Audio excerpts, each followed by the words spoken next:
simpatiškas ir taip gražiai kalbėjo, sakė, kad jam be galo pasisekė. Sudomėjo tokia moteris kaip aš. Bet po antro pasimatymo viskas išvažda.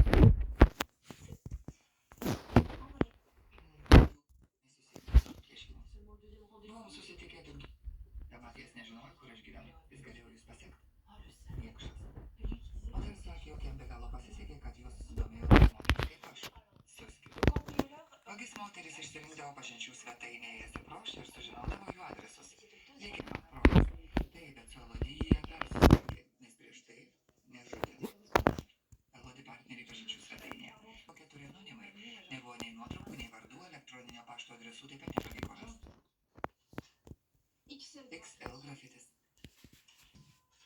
O, kodėl, ar ne?